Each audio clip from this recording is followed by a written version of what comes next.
नमस्कार। YouTube पर आजकल थोड़ा सा कम बात करने की कोशिश कर रहा हूँ, क्योंकि आए दिन कोई न कोई वीडियो उड़ा दिया जाता है। तो लगा कि क्यों ना कुछ और काम निपटाए जाएं, थोड़ा शांत रहा जाए, तो शायद इनको भी थोड़ी राहत मिल जाएगी। बहरहाल आजकल अक्सर लोग पूछ लेते हैं, माहौल चल रहा है कि वैक्सीन के बारे में मैं क्या सोचता हूँ। वैक्सीन के बारे में कई बातें हैं, लंबी बातें हैं, लेकिन दो चार बातें मेरे ख़्याल में हैं और कम में बात करूंगा, क्योंकि जैसे ही बीमारी का नाम आएगा वैसे ही ख़तरा बढ़ जाएगा।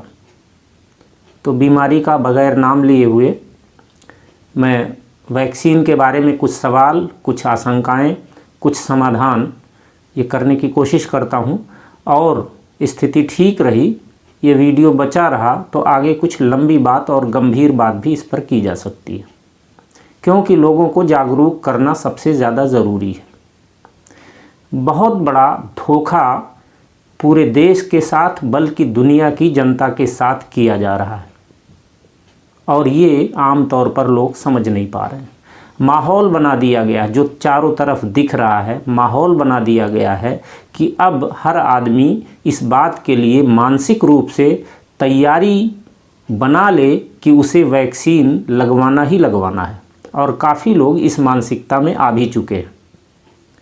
वैक्सीन एक ऐसी चीज़ है चिकित्सा विज्ञान की, जिसको कभी गांधी जी ने चिकित्सा विज्ञान की सबसे बर्बर चीज़ों में रखा था, सबसे बर्बर काम कहा था। आखिर वैक्सीन में ऐसा क्या है? बीमारी से आखिर क्यों नहीं बचना चाहिए? भाई, बीमारी से तो बचाने की बात है, तो वैक्सीन तो अच्छी ही बात है, लेकिन वैक्सीन के बारे में कई शंकाएं हैं और कई सवाल हैं। पूरी दुनिया में जो शोध हुए हैं तमाम तरह के, उनमें ये साबित हुआ है कि वैक्सीन ने अंततः कुछ न कुछ परेशानी मनुष्य जाति को दी है। पोलियो का वैक्सीन जो सबसे ज़्यादा सफल माना जाता है, उसमें भी तमाम लोग, हिंदुस्तान में बहुत सारे लोग पोलियो का वैक्सीन लेने के बाद पोलियोग्रस्त हो गए। यह भी हुआ है। कई और सवाल हैं, कई और चीज़ें हैं। वैक्सीन के कुछ और फ़ायदे भी कहे जाते हैं और नुकसान भी कहे जाते हैं। मौजूदा समय जिस महामारी पर बात करने का है, उसके वैक्सीन पर जो सवाल हैं उनको ज़रा सा समझने की ज़रूरत है।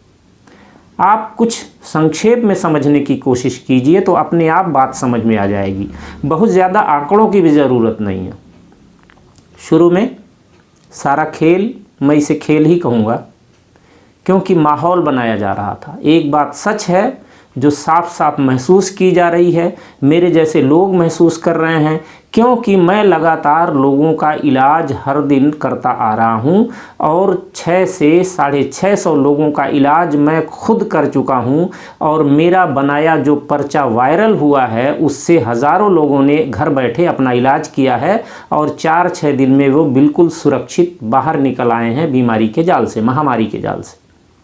किसी को परेशानी नहीं हुई, और सिर्फ मौत का शिकार वही हुआ है जिसने अनाप शनाप अंग्रेज़ी दवाएं खाईं।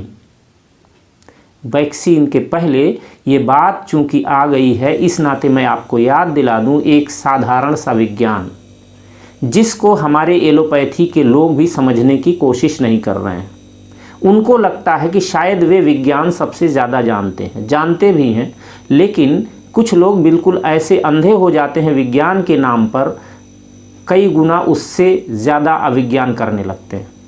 कुछ समझदार डॉक्टर हैं, वो अब खुले तौर पर कहने लगे हैं कि इसमें अविज्ञान कहाँ है, गड़बड़ी कहाँ है, और उन्होंने साफ कहना शुरू कर दिया है कि अस्पतालों की वजह से लोग मौत के शिकार हो रहे हैं, वरना इस महामारी के वायरस में मारक क्षमता बिल्कुल नहीं है।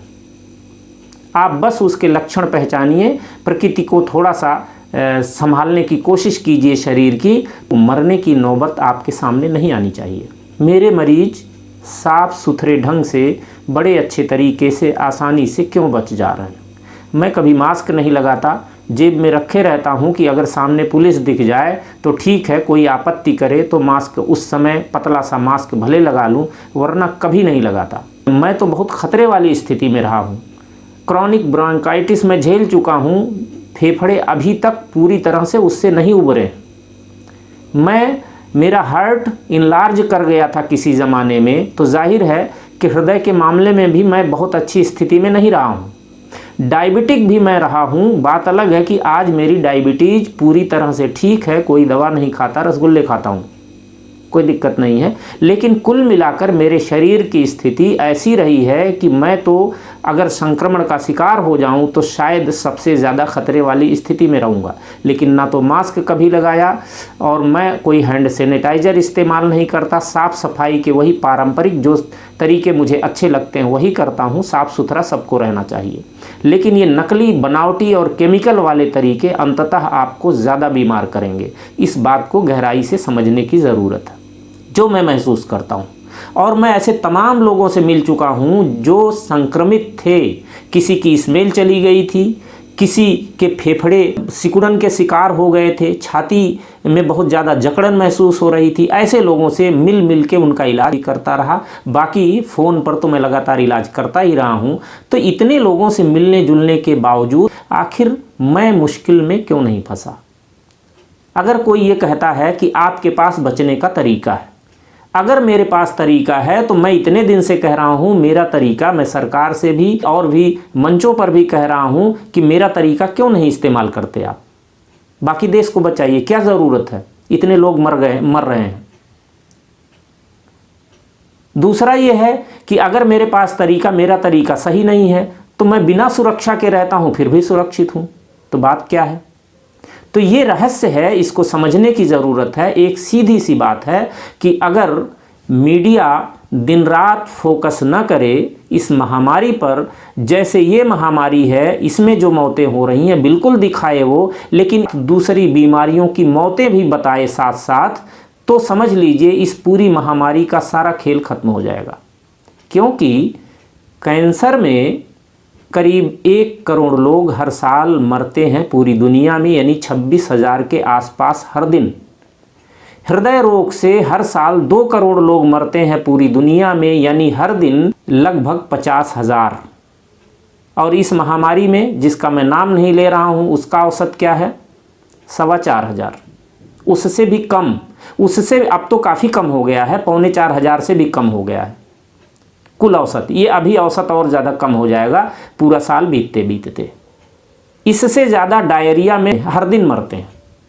तो आप सोचिए, अगर डायरिया, अगर डायबिटीज, अगर टीबी, अगर कैंसर, आप चार्ट बना के रोज़ दे दें कि आज कोरोना में कितने मरे, आज कैंसर में कितने मरे, आज हृदय रोग से कितने मरे, ये सारी लिस्ट आप सामने दे दीजिए तो तस्वीर साफ़ हो जाएगी, सारा डर खत्म हो जाएगा।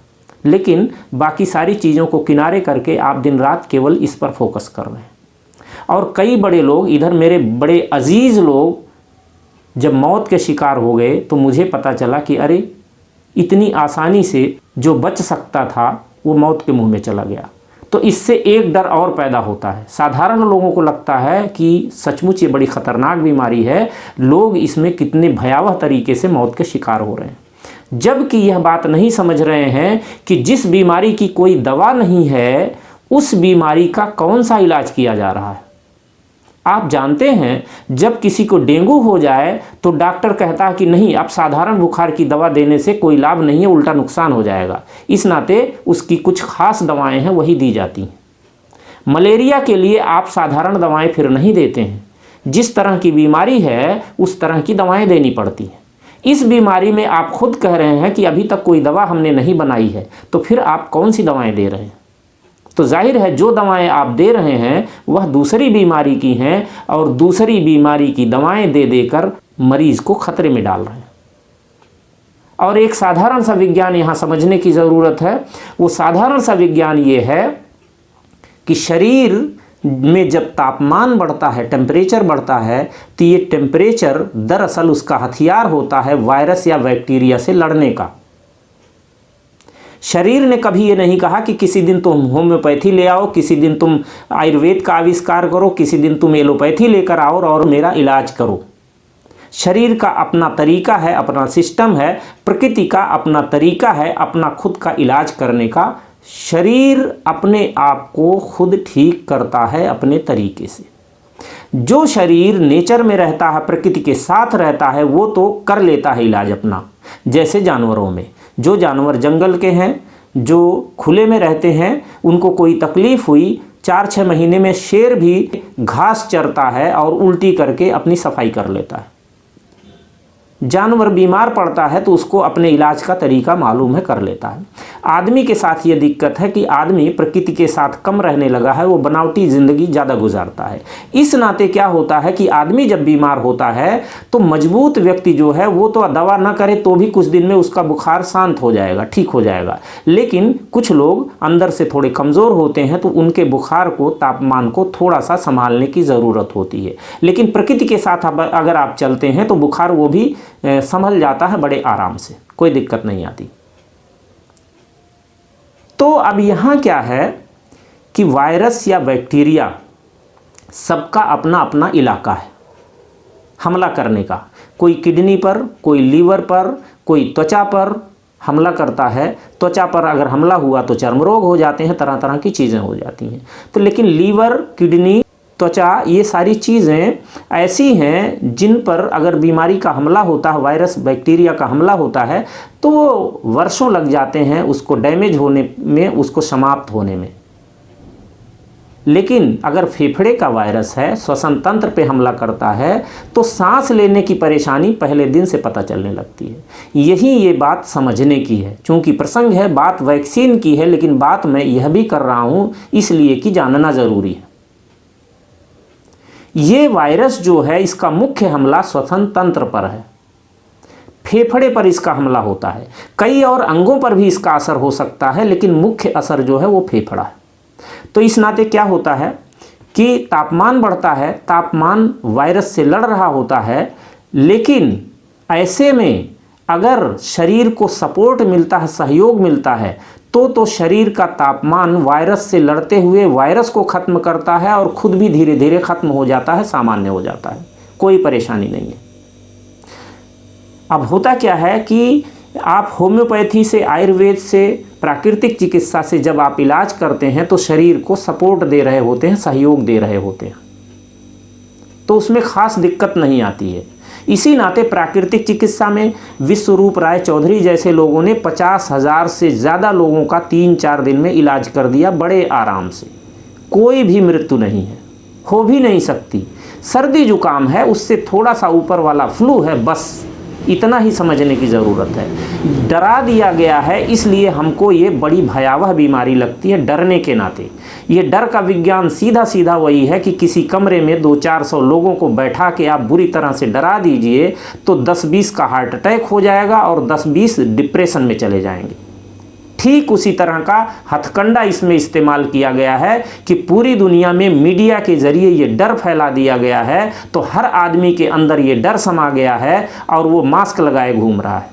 और यहीं पर मास्क को भी आप समझ लीजिए।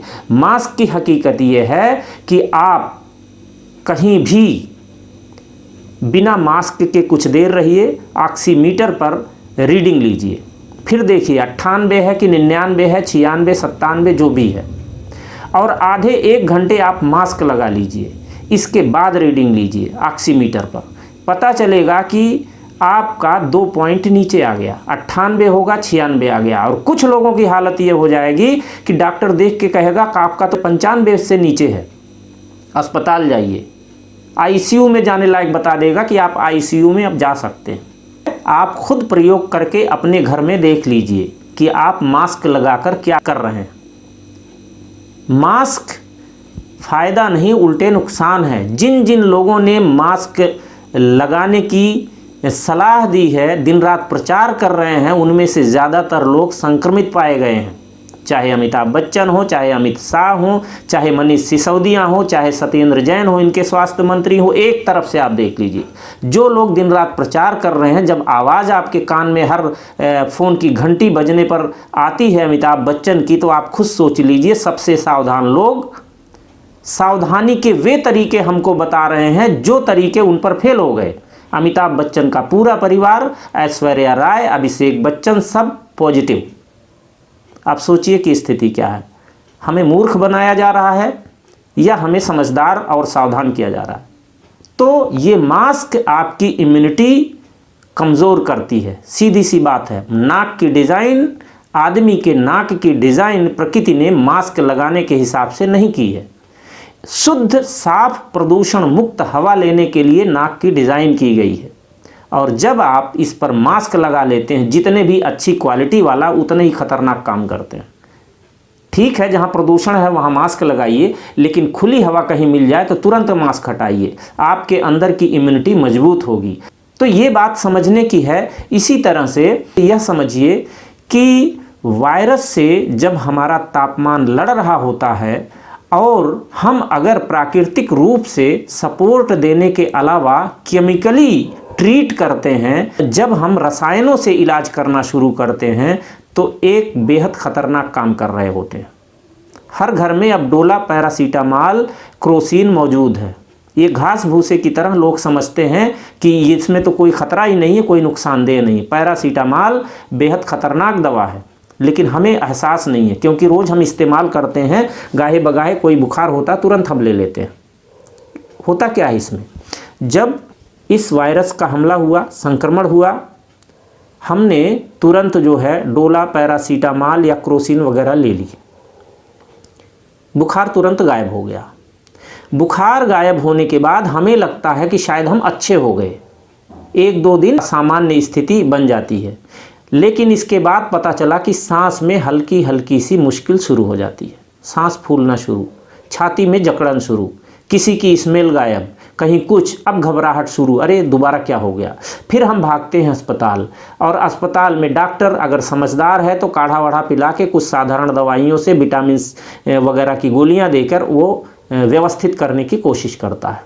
लेकिन अगर डॉक्टर थोड़ा सा वैसा हुआ तो फिर सोचता कि अरे फेफड़े पर इतना हमला हुआ है तो अब ये वाली दवाई दो, सांस भारी हो रही है तो ये करो, तुरंत ऑक्सीजन चढ़ाओ, कुछ करो। और इस चक्कर में आदमी अगर अंदर से थोड़ा भी कमज़ोर हुआ तो बहुत तेज़ी से उसके भीतर की चीज़ें डैमेज होना शुरू होती हैं, गड़बड़ होना शुरू होती हैं। मैंने खुद देखा ऐसे लोग, मुझे तब पता चला जब वो आईसीयू में पहुंच गए थे। 10-10, 15-15 साल से जो कभी बीमार नहीं पड़े थे, पूरी तरह मजबूत थे, कोई शंका नहीं थी कि इनके साथ ऐसा हो जाएगा। लेकिन रसायन वाली दवाएं, ये केमिकल जो अंदर शरीर के उनके डाला गया ढेर सारा, उससे हालत ये हुई कि फेफड़े डैमेज हो गए और एक दिन आदमी की मौत हो गई। तो इस बात को ज़रा सा समझिए, जैसे हम केमिकली ट्रीट करते हैं, क्योंकि शरीर की डिज़ाइन केमिकली ट्रीट करने के लिए नहीं है, सपोर्ट करने के लिए है। तो होता क्या है, बुखार तो ख़त्म हो गया, लेकिन बुखार ख़त्म होने के साथ वायरस को मौका मिल गया।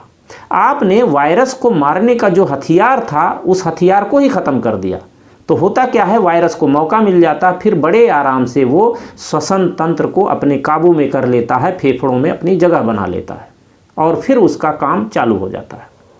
यहाँ से खतरा शुरू होता है। इस छोटी सी बात को अगर समझ लिया जाता तो दरअसल इस देश में किसी व्यक्ति को कम से कम इस महामारी में मरने की ज़रूरत नहीं थी। तो हम जाने या अनजाने एक तरह से मारने में लगे हैं लोगों को। इस बात को समझने की ज़रूरत है। और यहीं पर कुल मिला के खेल तो शायद कुछ और है, और जिसका अब माहौल दिखाई देने लगा है, जो अपने चरम पर है, एक तरह से कहिए पूरा नाटक। और असली नाटक ये कि वैक्सीन कैसे हर एक व्यक्ति की बाह में लगाई जाए या मुंह में 2 बूंद जिंदगी की बनाकर टपकाई जाए, ये वाली स्थिति आ गई है। एक कंपनी घोषणा करती है कि मेरी वैक्सीन 90% कारगर है, और इसके बाद ये आखिरी ट्रायल नहीं है, उसके 1 हफ्ते पहले, 10 दिन पहले वो घोषणा करती है, और शेयर बाज़ार में उसी दिन वो लाइफ टाइम हाई बनाती है। तो बात क्या थी? बात यही थी कि जो बाद में मुनाफा मिलना है उसका काफ़ी बड़ा हिस्सा पहले ही हासिल कर लिया जाए।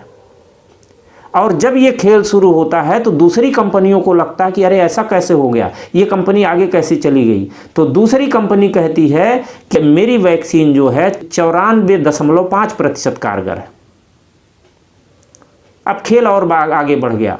तीसरी कंपनी कहती है कि मेरा 95% कारगर है। अब पहली वाली कैसे पीछे रहे, तो वो कहती है कि नहीं, हमसे कुछ गलती हुई थी, हमने अंतिम जो वो किया है कुछ लोगों पर, तो उसमें ये 95% से ज़्यादा कारगर पाई गई है। तो खेल क्या है, आप इसको समझने की कोशिश कीजिए। और दूसरी बात है कि अगर लोगों की जान बचानी थी तो दुनिया के सारे अरबपति जिन्होंने वैक्सीन में पैसा लगाया है, इन्वेस्ट किया है मुनाफा कमाने के लिए, तो आप सोचिए ये मुनाफा कमाते या लोगों की जान बचाने के लिए कुछ दान करते। सरकारों ने भी खुली छूट दे ही, हमारी सरकार ने भी, कि खुद जिम्मेदारी लेने के बजाय पूंजीपतियों को जिम्मेदारी है वैक्सीन ज़्यादा से ज़्यादा लोगों तक कैसे पहुंचाई जाए। मतलब काम मुनाफे का। एक तरफ आप कह रहे हैं हाहाकार है, महामारी है, लोगों की जान बचाने का सवाल है, दूसरी तरफ वैक्सीन का दाम 2000 रखा जाए कि 3000 रखा जाए कि 500 रखा जाए कि क्या रखा जाए, ये स्थिति है। तो ये सारा खेल गंभीरता से समझने की ज़रूरत है। और दूसरी बात यह है कि वैक्सीन हमारे लिए वास्तव में उपयोगी है भी या नहीं। वैक्सीन ये शरीर में जाकर क्या करेगी। अच्छी बात है, वैक्सीन चाहिए अगर सचमुच बीमारी से बचाती है तो, लेकिन एक तरफ ये है आरएनए वायरस है, तो बात ये आ रही कि इसकी वैक्सीन कैसे संभव है। जो वायरस हर 10-15 दिन में अपना रूप बदल देता है, चेहरा बदल देता है, उस वायरस पर कोई वैक्सीन कैसे काम करेगी, क्योंकि जब तक वैक्सीन आएगी तब तक उसका रूप बदल चुका होगा। फिर रिसर्च आती है कि नहीं, एक तरीका है वैक्सीन के काम करने का, उसमें वो 50%, 60%, 70% तक कारगर हो सकती है। फिर तीसरी बात आती है कि ये वैक्सीन ज़रूरी नहीं है कि सुरक्षा पूरी तरह से दे सके। WHO भी कहता है कि वैक्सीन से गारंटी नहीं है कि आपको पूरी सुरक्षा मिले, फिर भी वैक्सीन की ज़रूरत बताई जाती है। अब वैक्सीन ज़रूरी भी नहीं है, ज़रूरी भी है, फिर कहा जाता है कि वैक्सीन लगवाने के बाद भी मास्क लगाना ज़रूरी होगा, सोशल डिस्टेंसिंग करना ज़रूरी होगा। मतलब वैक्सीन न लगवाने पर आप जितने सुरक्षित या असुरक्षित हैं, वैक्सीन लगवाने के बाद भी आप उतने ही सुरक्षित या असुरक्षित हैं। एक मंत्री को वैक्सीन की पहली डोज दी गई और उसके कुछ समय बाद वो पॉजिटिव हो गए, वायरस का संक्रमण हो गया। न हुआ होता तो वाह वाह थी, और हो गया तो अब सफाई ये आ रही है कि नहीं, दूसरी डोज और तीसरी डोज देने के बाद इम्यूनिटी डेवलप होती है, इम्यूनिटी विकसित होती है, एंटीबॉडी बनती है। तो आप समझिए कि हर सवाल का जवाब है और हम उसको मानने के लिए विवश हैं। दिन रात हमें वही सिखाया जा रहा है। वैक्सीन जब से आई है इस दुनिया में, वैक्सीनेशन का चला है, जितना उसका फ़ायदा मिला है उससे ज़्यादा नुकसान के आंकड़े हैं। ये नए नए रोग यूं ही नहीं आ गए हैं। भांति भांति के कैंसर, डायबिटीज इतनी तेज़ी से बढ़ जाना, हाई बीपी इतना बढ़ जाना, न्यूरो के इतने रोग, ये सब कभी बचपन में एक आध बीमारियों के हम नाम सुना करते थे, देखा नहीं था किसी मरीज़ को। लेकिन आज नई नई बीमारियों के हर घर में मरीज़ हम देख रहे हैं। ये सब आ कहाँ से रहा है। तो बचने के जितने साधन हम नकली साधन दे रहे हैं, बनावटी तरीके हम इजाद कर रहे हैं, उतने ही ज़्यादा हम परेशान हो रहे हैं, बीमारियां उतनी ही बढ़ रही हैं। इस बात को हम शायद नहीं समझना चाहते, प्रकृति को शायद हम नहीं समझना चाहते। हम बनावटी तरीकों से प्रकृति को जीतना चाहते हैं, लेकिन प्रकृति है, उसके सामने तो किसी की नहीं चली है। हम जिसके उत्पाद हैं उससे बड़े नहीं हो सकते, इस नाते उसके सामंजस्य में रहना सबसे ज़रूरी चीज़ है। और इस बात को शायद महात्मा गांधी ने बहुत बेहतर तरीके से समझा था। आप सोचिए ज़रा सा, प्लेग के बारे में ये कहा जाता था कि प्लेग जिसको हो गया, मरने के अलावा और कोई रास्ता नहीं है। जब दक्षिण अफ्रीका में कुली बस्ती में ये फैला भयावह तरीके से, लोग मरने लगे, गांधी को पता चला तो गांधी तुरंत वहाँ पहुँचे और सेवा के काम में लग गए। उनको विश्वास था कि इससे हम लड़ सकते हैं प्रकृति के तरीके से। उन्होंने तुरंत एक गोदाम साफ करवाया, उसको अस्पताल जैसा रूप दे दिया और सरकार से कहा कि मरीज मुझे दीजिए। 21 मरीज उन्होंने लिए, बाकी ढेर सारे मरीज जो है वो एलोपैथी के तरीके से उनकी चिकित्सा चल रही थी। गांधी के 21 मरीजों में 2 मरीज जिनकी हालत पहले से बहुत ख़राब थी, वो मौत के शिकार हुए। उनको गांधी नहीं बचा पाए, क्योंकि वो बहुत ही गई गुजरी हालत में पहले से जा चुके थे। लेकिन बाकी 19 मरीजों को, प्लेग के मरीजों को गांधी ने बचा लिया, मिट्टी की पट्टी, पानी की पट्टी और आहार की व्यवस्था में थोड़ा सा सुधार करके। और वहीं पर बगल में जो एलोपैथी से इलाज करा रहे थे, जो भी जितने मरीज थे, एक एक करके सब मौत के शिकार हुए। यहाँ तक कि जो स्वस्थ नर्स थी, जो देखभाल कर रही थी, वह भी एक दिन संक्रमण का शिकार हुई और मौत का भी शिकार हो गई। तो आप सोचिए ज़रा सा कि हमारे पास ऐसे वायरस से, ऐसे बैक्टीरिया से, इस तरह के हमलों से निपटने का प्रकृति में बेहतर तरीका मौजूद होते हुए भी हम उसको नहीं समझना चाहते। शायद उसमें मुनाफा नहीं है। होम्योपैथी से बड़ी आसानी से लोग बच रहे हैं, हर जगह कहीं कोई परेशानी नहीं है। प्राकृतिक चिकित्सा से हर जगह बड़ी आसानी से बच रहे हैं, लेकिन वह कोई खबर नहीं बनेगी।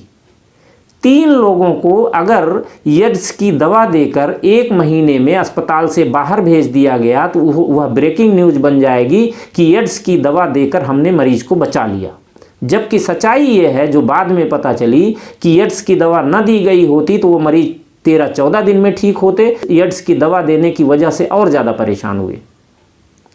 तो ब्रेकिंग न्यूज़ वहाँ बनती है इक्का दुक्का कोई, उस पद्धति से, जिस पद्धति में कोई इलाज नहीं है, कोई दवा नहीं है, उस पद्धति से इलाज करने की व्यवस्था है, अनिवार्यता है, मजबूरी है, नियम है, बना दिया गया है। और जहाँ इलाज है उस पद्धति पर रोक लगा दी जाती है कि खबरदार आप नज़दीक भी नहीं आ सकते। तो आप सोचिए कि देश की स्थिति क्या है। मतलब यह है कि कुछ लोगों के इशारे पर अंतर्राष्ट्रीय साजिशों में फंसकर हमारी सरकारें, भोले भाले लोग बेवकूफ़ बनते हैं और हमारे भोले भाले लोगों को बेवकूफ़ बनाते हैं। हमारे पास इससे ज़्यादा कारगर वैक्सीन मौजूद है प्रकृति में, कई और पद्धतियों में, उसको हम इस्तेमाल नहीं करेंगे और वैक्सीन के लिए अरबों खरबों उसमें स्वाहा कर देंगे और उसके लिए इतना बड़ा अभियान चलाएंगे। बात साफ है, मुनाफे का धंधा है। चिकित्सा अब सेवा नहीं है, धंधा है, व्यवसाय है। इस नाते उसमें लोग इन्वेस्ट करेंगे। मरीज अब उपभोक्ता है, ग्राहक है, वह कैसे पकड़ में आए और उसकी जेब कैसे ढीली की जाए, ये बात समझने की है। वरना इतनी आसान बीमारी, इसमें मरने का कोई सवाल नहीं है, ना तो डरने का सवाल है। थोड़ी सी सावधानी और बड़े आराम से आप वैसे ही उबर जाएंगे जैसे आसान बीमारियों में उबरते हैं, उतना ही आसान है। क्योंकि ये साफ साफ अनुभव दिखाई देता रहा है। जब आप आसान बीमारी का कठिन इलाज करते हैं तो दरअसल बीमारी को कठिन बना देते हैं। असली बात यह है और यही हो रहा है। और लोग जब मौत के शिकार होते हैं तो एक डर का माहौल यूं ही बनने लगता है। अजीब बात है। अस्पतालों में इस समय अगर आपको लीवर ट्रांसप्लांट कराना हो तो बड़े आसानी से उपलब्ध हो जाता है। पहले उसके लिए लंबी लंबी लाइनें लगानी पड़ती थी। ऐसा क्या हो रहा है, आप इशारा समझिए। इस समय तमाम अंग शरीर के इतनी आसानी से अस्पतालों में उपलब्ध कैसे हो गए। तो बहुत सारी चीज़ें चल रही हैं, बहुत सारा खेल चल रहा है। आप सोचिए ज़रा सा कि इस महामारी में वायरस के बारे में जब साफ है, हम चलते फिरते हैं तो संक्रमण फैला सकते हैं। ठीक है, सावधान होइए, जितना भी होना हो, मास्क लगाइए, हैंड सैनिटाइजर लगाइए, किसी से मिलिए नहीं, 2 गज की दूरी बनाइए, सब ठीक है, चलेगा। अगर जिंदा आदमी है संक्रमण फैला सकता है। लेकिन एक मुर्दा आदमी, वह कब से संक्रमण फैलाने लगा? मरने के बाद वायरस की यह स्थिति नहीं होती कि वो संक्रमित कर दे किसी को। मुर्दा आदमी वैसे भी निश्चल हो जाता है, सांसें बंद हो जाती हैं, सांस उसकी निकलती नहीं है, वो छींकता नहीं है, वो खांसता नहीं है, फिर संक्रमण कैसे फैलाएगा? लेकिन उसको इतने जतन से, कायदे से पैक किया जाता है कि चेहरे के अलावा कोई परिवार वाला व्यक्ति भी कुछ देख नहीं सकता। तो आप समझिए इशारा क्या है, क्या क्या चल रहा है। कई जगह जब धोखे से शरीर का हिस्सा खुल गया तो पता चला कि कहीं स्टिच लगी हुई है, कहीं से लगा कि कुछ निकाल लिया गया है।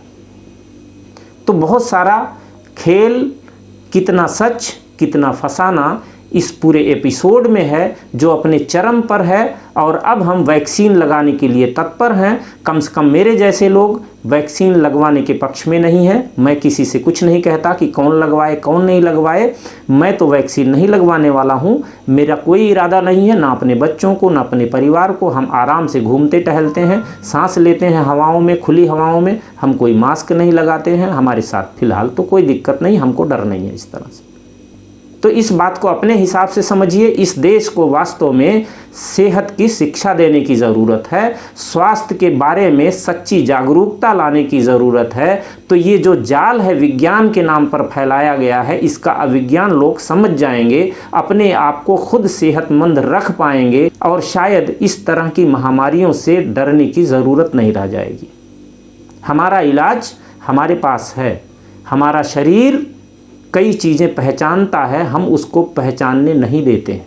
प्रकृति की कुछ चीज़ें समझ ली जाएं तो कुछ भी मुश्किल नहीं है। 70-80% बीमारियों से बचने में हम बड़े आराम से कारगर हो सकते हैं। तो इतना आसान है। लेकिन अगर रसायनों की खेप शरीर में ज़्यादा पहुंचाई गई तो क्या क्या बदल जाएगा उसकी कोई कल्पना भी नहीं की जा सकती। नस्लें खराब हो सकती हैं, जीनोम तक बदल सकता है, परिवर्तन आ सकते हैं। मैं भुक्तभोगी हूँ। बचपन में किन्हीं हादसों की वजह से मेरे शरीर में इतने इंजेक्शन, इतने एंटीबायोटिक गए हैं। अब तो रिसर्च आ रही है कि बच्चों को खबरदार एंटीबायोटिक देने से किसी भी तरह बचाइए, वरना उनका मानसिक विकास रुक सकता है, कई तरह के खतरे हो सकते हैं। और मैं बचपन में ही इतना सब कुछ मेरे शरीर में जा चुका है, जिसका नतीजा मैं भोग चुका हूँ कि आज तक क्या क्या मेरे अंदर बदल गया है, जिससे मुझे लड़ना पड़ता है। बड़ी मुश्किल से डायबिटीज़ से उभरा हूँ, लेकिन कई चीज़ें पुरानी हैं, थोड़ी भी लापरवाही पर उभर आती।